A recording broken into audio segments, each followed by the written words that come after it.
오늘 이 아침에 우리에게 주시는 말씀은 마가복음 11장 12절 말씀부터 14절 말씀까지입니다. 마가복음 11장 12절에서 14절입니다.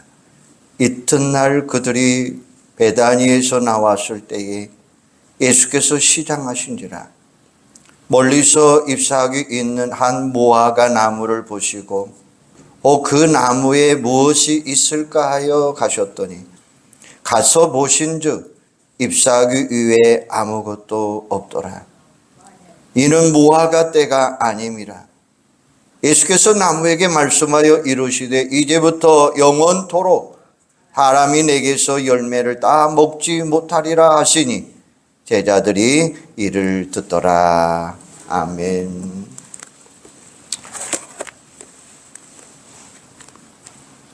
지금까지 지내온 모든 것이 다 하나님의 은혜예요. 우리는 그 은혜를 생각하며 다음 주일에 하나님께 추수감사절기를 지키려고 합니다. 하나님께 감사의 열매를 드리고자 하는 거예요. 그런데 우리가 드려야 할 열매가 없다면 어떻게 될까요? 오늘 보면은 잎만 무성하고 열매가 없는 무화과 나무를 통해서 잘못된 신앙으로 인한 열매를 맺지 못한 그 당시 이스라엘 백성들의 신앙을 가르쳐 주고 있어요. 예수님께서는 어떤 나무가 좋은 나무인지 나쁜 나무인지를 알려면 열매를 보면 안다라고 말씀하셨어요. 좋은 열매 맺는 나무는 좋은 나무요, 못된 열매를 맺는 나무는 나쁜 나무다라는 거죠. 그리고 이렇게 말씀하십니다. 아름다운 열매를 맺지 아니하는 나무마다 찍혀 불에 던지느니라. 나더러 주여 주여 하는 자마다 다 천국에 들어갈 것이 아니요 다만 하늘에 계신 내 아버지의 뜻대로 행하는 자라야 들어가리라 라고 마태복음 7장 19절 21절은 말씀하고 계셔요. 여러분, 열매 맺지 않는 사람은 천국에 들어갈 수 없다는 말씀이에요. 그렇다면 왜 그럴까요? 열매가 없다고 하는 이야기는 못된 나무이거나 죽은 나무이기 때문에 그렇습니다.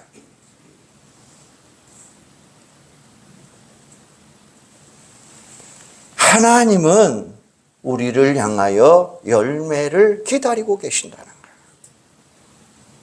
무화과 나무에 잎이 무성한 것을 보시고 예수님께서 무화과 나무의 열매를 요구하신 것처럼 오늘 우리에게도 열매를 요구하고 계신다는 것입니다. 풍성한 열매를 맺어서 하나님을 기쁘게 해드리고 그 열매로 세상을 복되게 만드는 사랑하는 여러분들이 되기를 주님의 이름으로 축원합니다. 오늘 본문의 속에 있는 무화과라고 하는 과일은 우리나라에서 사과와 배처럼 이스라엘에게는 흔한 나무, 흔한 열매예요. 예수님께서 주일 아침에 예루살렘을 향하여 나귀를 타고 새벽에 나귀를 타시고 들어가셨을 때 수많은 사람들이 종려나무 가지를 꺾어서 길에 깔고 호산나 다윗의 자손이여 라고 하면서 예수를 환영을 해요. 수많은 사람들의 환영 속에 예루살렘에 들어갔던 예수님께서 그날 밤 다시 예루살렘 근교에 있는 베다니라고 하는 동네에 나오셔서 주무시고 월요일 날 아침에 다시금 예루살렘을 향하여 들어가십니다. 예수님께서 예루살렘을 향하여 들어가시는데 너무도 시장하셔서 길가에 있는 잎이 무성한 무화과 나무를 보시고 그 무화과 나무 곁에 가셔서 열매를 구하셨던 것입니다. 하지만 그 나무에서 무화과 열매를 구할 수 없게 되자 예수님은 그 무화과 나무를 저주하셨어요. 그런데 여러분, 바로 이 장면은 제자들에게 그 무화과 나무를 통해서 선민이라고 하는 이름을 가졌지만 아무런 영적 열매도 맺지 못하고 있는 유대인들을 빗대어서 예수님이 교훈을 하시는데, 그 교훈의 첫째는 열매를 구하시는 예수님을 받아볼 수 있어요. 12절에 보면 그들이 베다니에 나왔을 때에 예수님께서 시장하신지라 멀리서 잎사귀 있는 한 무화과 나무를 보시고 그 나무에 무엇이 있을까 하여 가셨더니 잎사귀 위에 아무것도 없더라라고 이야기하셔요. 여기서 우리는 참으로 특이한 것을 하나 발견할 수가 있어야 돼요. 무화과 때가 아닌 예수님은 무화과 열매를 구하셨다는 거예요.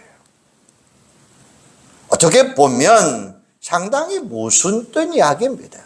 그런데 여러분, 일반적으로 지중해 연안, 특별히 이스라엘에서는 이 무화과 열매를 1년에 한두 번 내지 3번까지 수확할 수 있다는 거예요. 그러니까 우리보다 평균적으로 태양 일수가 많기 때문에 무화과가 1년에 한 번만 열리는 것이 아니고 2-3번 열린다는 것이죠. 그래서 우리는 가을철에 열매를 따지만 그들은 가을이 아니어도 이 무화과 열매를 얼마든지 따낼 수 있다는 거예요.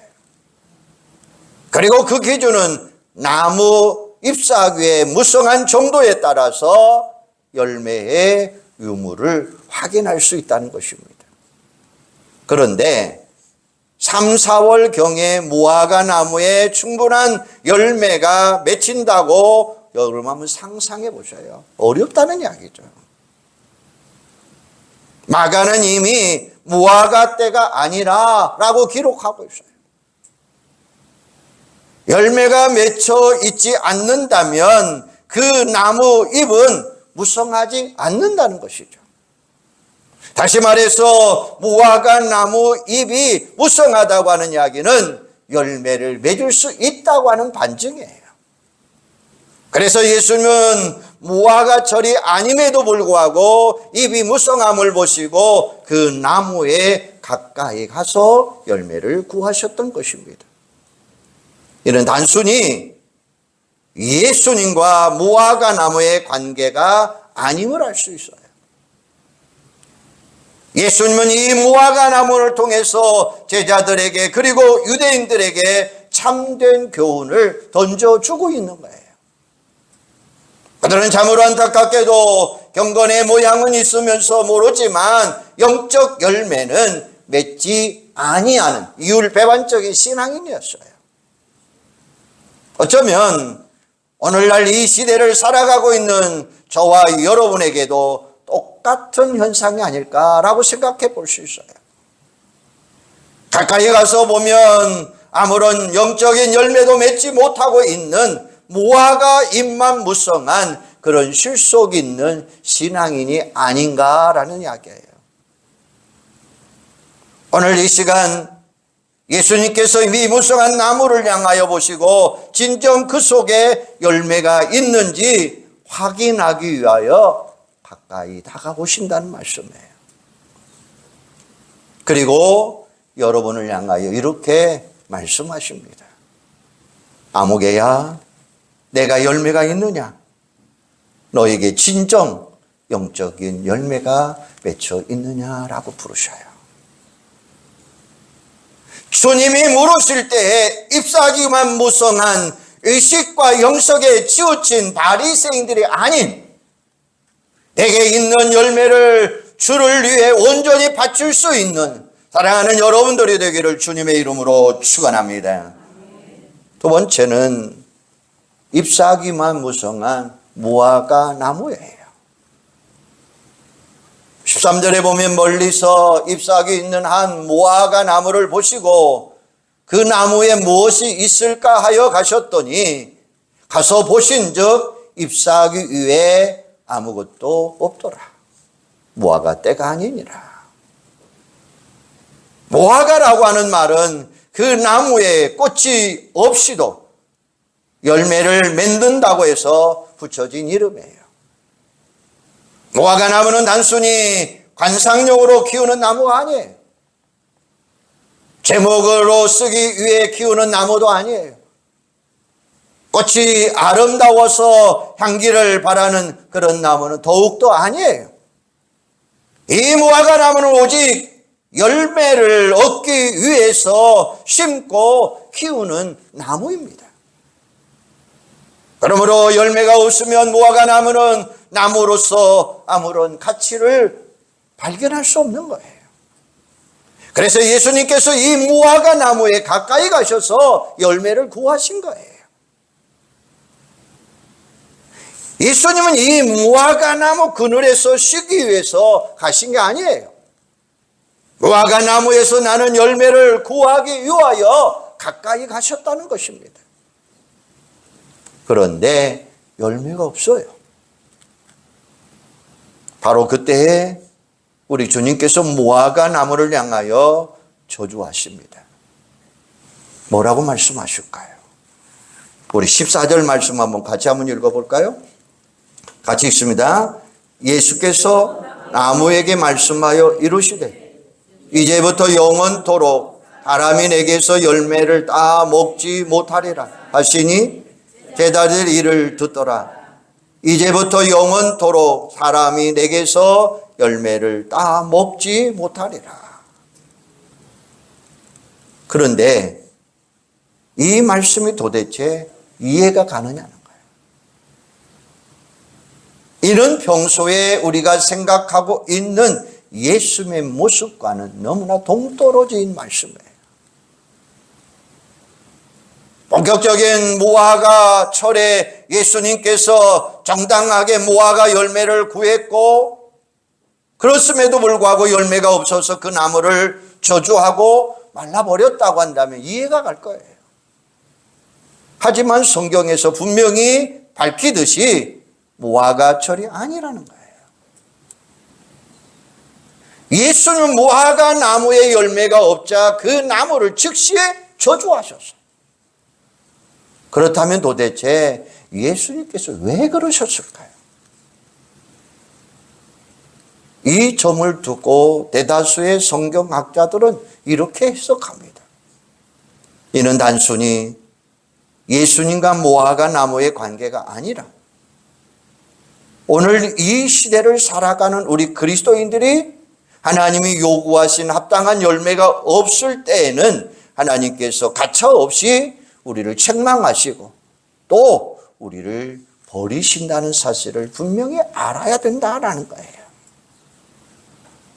또 우리 그리스도인들이 맺어야 될 마땅한 열매를 꼭 가을에만 맺어야 되는 것이 아니라 우리 주님께서 불시에 오셔서 말씀하실 때 아니면 우리의 잎사귀만 보시고 요구하실 때 우리는 우리의 열매를 떳떳하게 주님 앞에 내놓아야 된다라는 거예요. 이게 바로 오늘 우리들의 학자들이 해석하는 거예요. 이후 여호와를 막론하고 잎사귀를 봐서 이 무화과는 반드시 열매가 있어야 됩니다. 잎이 무성했다고 하는 이야기는 열매가 맺혀 있다고 하는 것을 전제하고 있는 거예요. 그런데 이 나무에 당연히 있어야 될 무화과 열매는 없었던 것입니다. 사랑하는 여러분, 바로 의식적인 유대인들, 형식적인 신앙생활을 하고 있는 현대 신앙인들을 지칭하는 말씀이에요.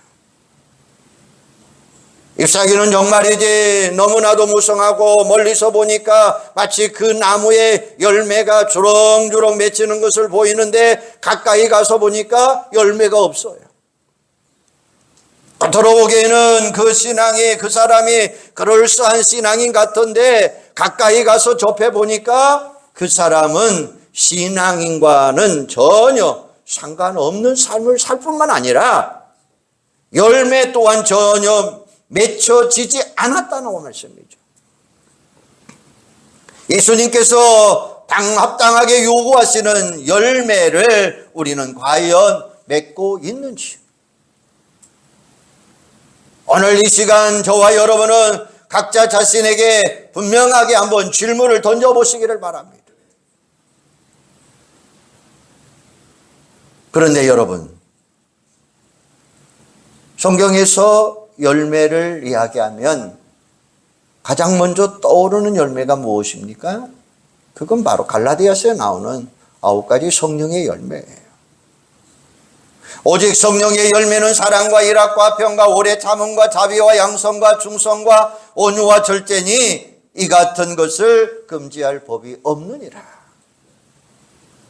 성령의 열매는 과일나무에 맺혀 있는 그런 열매하고는 전혀 다른, 질이 다른 열매예요. 그리스도인들의 신앙 고백적인 삶을 통해서 온전히 그 생활 속에서 맺어져야 되는 영적 열매라고 하는 말씀이에요. 한국 교회만큼 성령 충만을 강조하는 교회는 없어요. 그런데 성령 충만이 무엇입니까? 우리가 종종 오해하는 성령 충만한 모습은 가슴이 뜨근뜨근하고 나도 모르게 찬송할 때 손뼉을 치고 기도할 때 큰 소리로 기도한다라고 생각을 해요. 한마디로 말해서 성령 충만은 신비롭고 시끄럽고 왁자지껄한 것이라고 생각을 해요. 하지만 여러분, 성령 충만은 그런 것과는 전혀 상관없는 것을 우리는 확실히 아셔야 돼요. 성령 충만은 내 신앙의 고백대로 내 삶의 열매를 맺고 사는 삶, 바로 그것이 성령 충만한 삶이에요. 여러분 자신에게 진정 사랑의 열매, 희락의 열매, 화평의 열매, 오래 참는 인내의 열매, 자비와 양성과 충성과 온유와 절제의 열매가 있느냐라는 말씀이에요. 이러한 열매가 맺혀지지 아니하면 나는 성령 충만 받았다, 나는 성령의 사람이다 라고 이렇게 말하는 것은 아무런 의미가 없는 것입니다. 우리가 진정 성령 충만 받았다면 하나님의 은혜에 감격하고 감사해서 당연히 뜨겁게 찬송하고 뜨겁게 열정적으로 기도하고 그리스도의 사랑을 나누게 되는 것입니다. 그런데 과연 나는 온전한 성령의 열매가 맺혀 있느냐는 거예요. 이런 성령의 열매도 없이 교회가 마치 시장바닥이 되는 것처럼 왁자지껄하고 시끄럽다고 해서 그것이 진정 성령 충만 받은 증거는 아니라는 것입니다. 여러분이 진정 뜨거운 연장을 보기를 원한다면 BTS나 유진스 같은 젊은이들이 공연하는 그 장면 한번 보시기 바랍니다. 얼마나 화끈하고 얼마나 열기가 뜨거운지 몰라요. 한마디로 말하면 열광의 도가니입니다. 그러나 여러분, 거기에는 성령의 충만이 있습니까? 아무리 뜨거워도 아무리 많은 사람들이 괴성을 부르고 괴성을 지르고 수백 명의 청소년들이 노래소리를 감동해서 기절한다 할지라도 거기에는 성령 충만과는 거리가 먼 거예요. 오늘날 교회들의 모습 속에서 기도하다가 뒤로 넘어지고 눈물 쏟아지면서 쓰러진다 할지라도 그 마음 속에 그리스도의 사랑과 그리스도에 대한 감사와 기쁨과 감격이 없다면, 그래서 성령의 열매가 우리 삶 속에 맺혀지지 않는다면 그것은 성령 충만과는 전혀 관계가 없는 것입니다.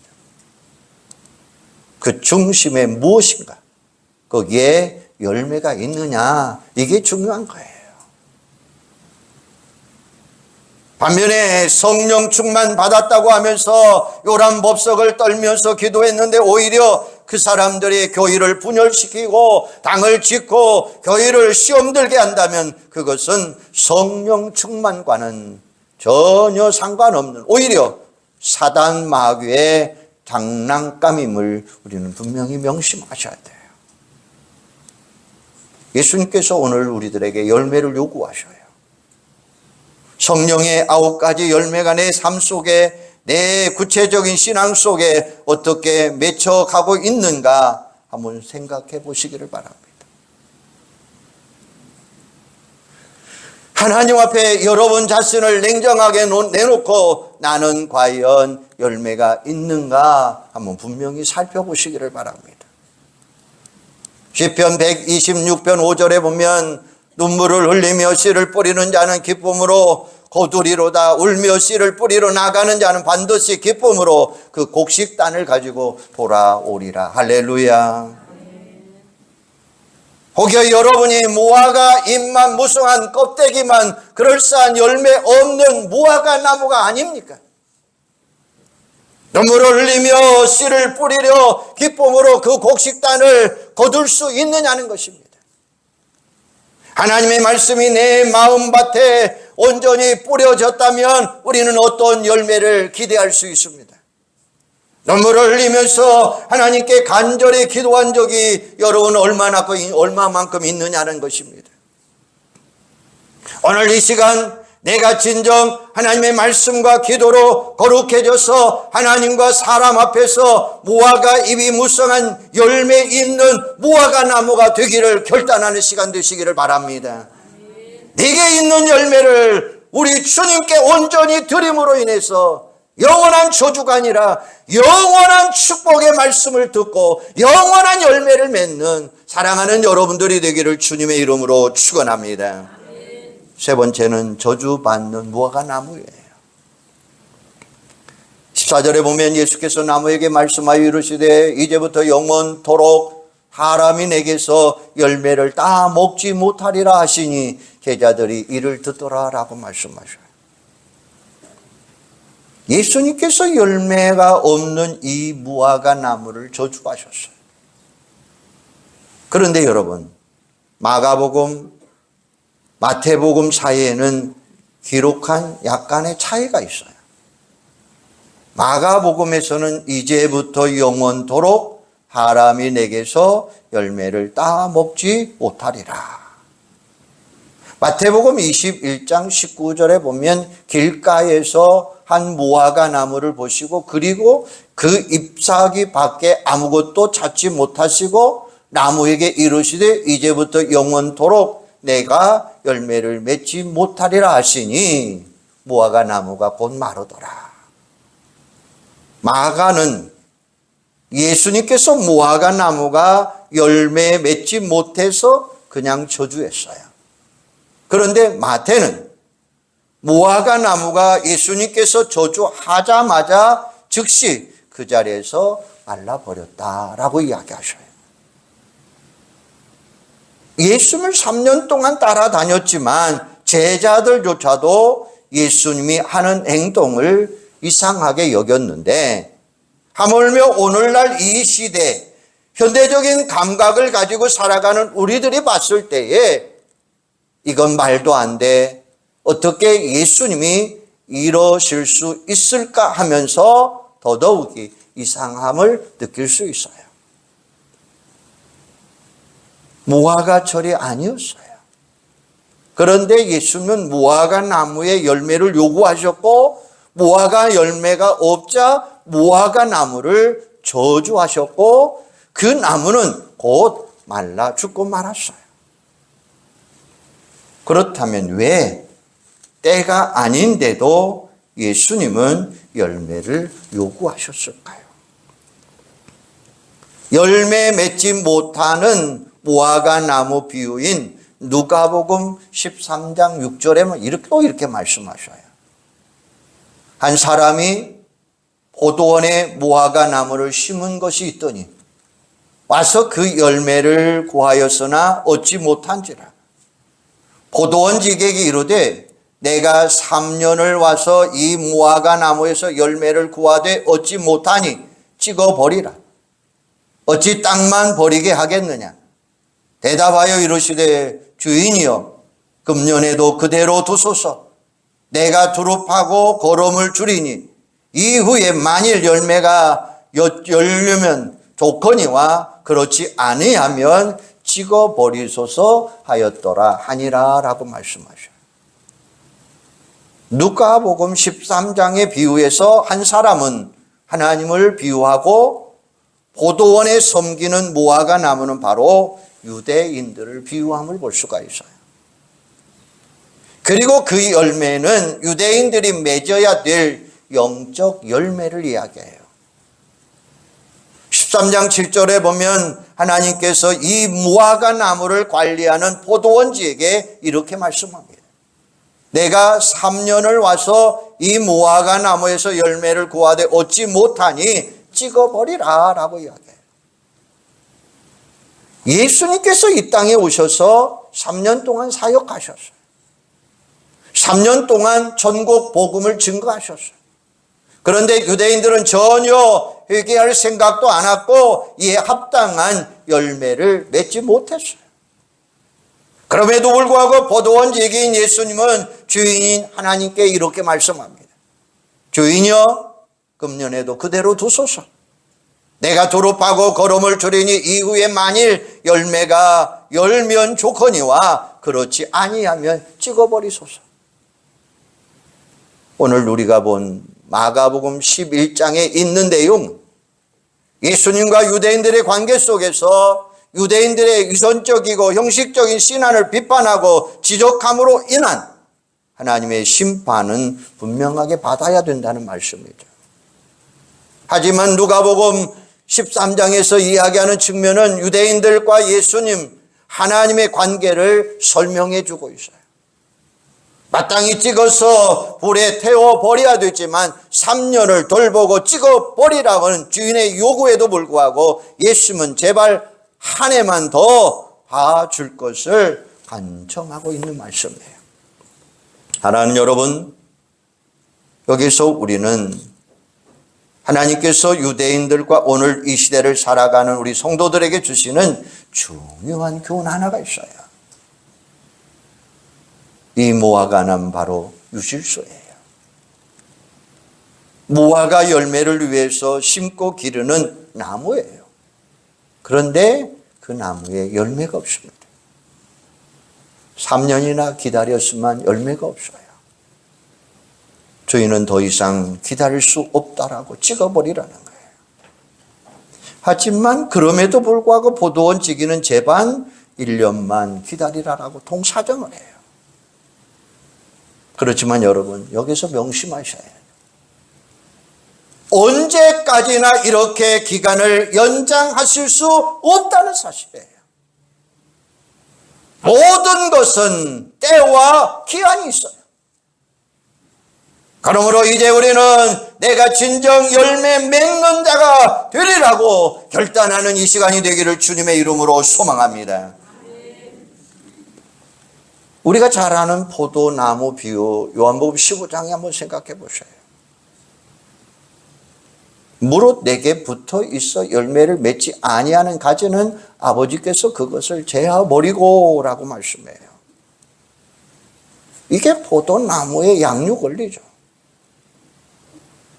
우리는 때때로 신앙생활하면서 나는 모태신앙이다.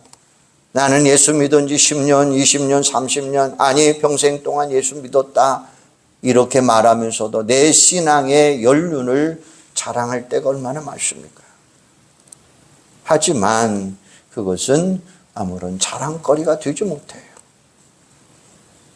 그 무엇보다도 내 삶에 영적 열매가 있느냐라는 말씀이에요. 바로 그것이 가장 중요한 영적 잣대라고 하는 사실을 여러분 잊지 마세요. 아직까지도 내 자신의 영적인 열매를 맺지 못했다면 과연 그 이유가 뭘까요? 한마디로 분명하게 말씀드린다면 그것은 가지가 나무에서 떨어져 버렸기 때문이에요. 가지가 나무에 붙어 있어야만이 많은 열매를 맺을 수 있다는 사실이죠. 가지가 나무에 제대로 붙어 있지 못하면 제 아무리 열매를 맺고 싶어도 열매를 맺을 수 없는 거예요. 여기 오늘 우리에게 주시는 예수님의 교훈, 요한복음 15장 5절 말씀. 나는 포도나무요 너희는 가지라. 그가 내 안에 내가 그 안에 거하면 사람이 열매를 많이 맺나니 나를 떠나서는 너희가 아무것도 할 수 없습니다. 나를 떠나서는 너희가 아무것도 할 수 없다는 말씀이죠. 빌립보서 3장 13절에 보면 내게 능력 주시는 자 안에서 내가 모든 것을 할 수 있느니라. 우리가 예수 그리스도, 우리 주님을 떠나서는 결코 신앙의 열매를 맺을 수 없다고 하는 말씀이에요. 반대로 우리가 예수 안에 있으면 모든 것을 할 수 있다고 하는 말씀이에요. 오늘 이 시간 예수 그리스도 우리 주님 안에서 날마다 말씀과 기도 가운데 거하겠노라, 날마다 주의 인도하심 따라 심차게 나가겠노라 라고 분명히 결단하는 시간 되시기를 바랍니다. 이제부로는 예수 그리스도 우리 주님과 늘 동행하면서 주님 안에서 성령의 9가지 열매를 주렁매렁 맺으면서 성령 충만한 삶을 살겠다라고 다짐하고 결단하는 여러분들이 되시기를 바랍니다. 오늘 우리 주님이 우리에게 요구하시는 것이 뭐냐? 신앙의 열매를 요구하고 계시다는 거예요. 우리 주님이 원하시는 열매 맺는 여러분의 삶이 되시기를 바랍니다. 그래서 주님 원하시는 대로 성령 충만한 그런 삶을 사는 여러분들이 되기를 주님의 이름으로 축원합니다. 기도하겠습니다. 주님을 떠나서는 우리가 아무런 신앙의 열매를 맺을 수 없습니다. 반대로 우리가 예수 안에 있으면 많은 열매를 맺게 되는 줄로 믿습니다. 오늘 우리 주님이 말씀하셔요. 주님이 우리에게 요구하시는 것은 열매를 요구하고 계십니다. 주님 안에서 말씀과 기도 가운데 거하고 주님과 함께 결단하고 나감으로 인해서 우리 주님이 원하시는 열매 맺는 그런 아름다운 신앙인들이 되도록 주님 도와주시옵소서. 우리가 11월 하면 추수감사절, 11월 하면 열매 맺는 계절이 되기를 원하는 것처럼 정말 우리 온 성도들이 신앙의 열매, 아름다운 열매를 주님 앞에 많은껏 드릴 수 있는 귀한 삶으로 축복하여 주시옵소서. 그래서 성령의 열매 9가지 열매가 우리 삶 속에서 주렁주렁 맺혀서 하나님께 영광 돌리는 복된 자들로 세워 주시옵소서. 예수님의 이름으로 기도하옵나이다. 아멘.